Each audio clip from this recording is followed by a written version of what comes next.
After having done this for a while, I realized there's a big misconception of actually what alcohol use disorder is or what alcoholism is. There's a big difference between someone who's an alcoholic and someone who drinks moderately or drinks occasionally. And really, it really comes down to how much energy is the thought process in your head. How much space does it take up in your mind? A non-alcoholic can take it or leave it. They might have a couple of beers, maybe 2, 3 times a week. It's not really a big deal. They don't think about it until they get home. Where an alcoholic, for example, will think about it all day long, and they use the alcohol as a reward system. A lot of it is just how the alcoholic approaches the problem, and that can develop into much further and more volume, more alcohol down the road, and that can become a web of problems into alcohol use disorder. But let's talk about this further. Now, someone who's an alcoholic has developed a certain pattern of behavior, either consciously or unconsciously. And that might be a result of some kind of trauma or stress or peer pressure or genetic disposition or family culture. Those are some of the main reasons.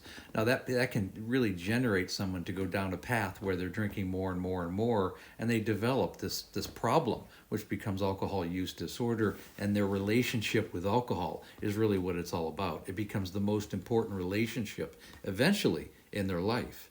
And it can, the volume increases, the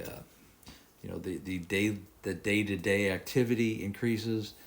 They wake up wanting alcohol. It becomes part of their life. They think about it all the time. If they're not drinking, if they are drinking, they drink more. It's different than someone, for example, who is a moderate drinker. Big difference. Now, a person who is a moderate drinker does not drink to get drunk. They drink usually to be, for a social event, or maybe to unwind at night. It's fairly normal. It's the reason why we have alcohol to begin with. I personally, once in a while, I'll have a cigar and some bourbon. I actually collect bourbon. But it's not really a part of my life. It's not a big part of my life. I don't really think about it. You can take it or leave it. Where an alcoholic will develop, problems with this. They develop further and further dependence on the alcohol, where a non-alcoholic could take it or leave it.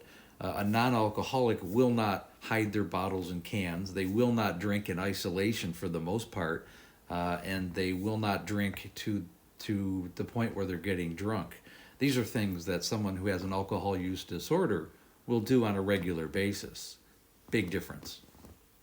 And you also have to understand the vast majority of people who drink, even in teenage years, most people outgrow it by the time they're in their early 20s to mid-20s, where an alcoholic will continue the process and will continue the behavior.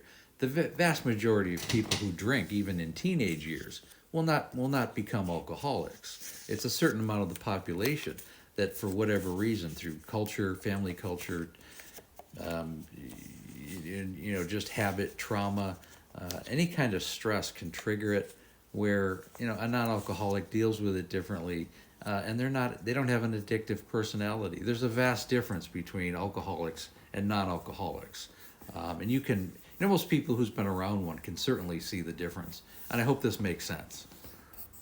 And really, the last huge distinction between the two is how it's affecting the people in their life. It's not just affecting the alcoholic, but if someone is a non-alcoholic, it tends not really to.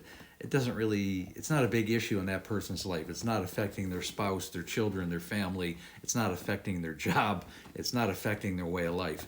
An alcoholic, on the other hand, it is destroying their family. It's the reason for toxicity and a lot of arguments and problems. You can get into legal problems, emotional problems, physical problems, all kinds of issues. This doesn't happen when you're drinking in moderation. That is one of the biggest differences.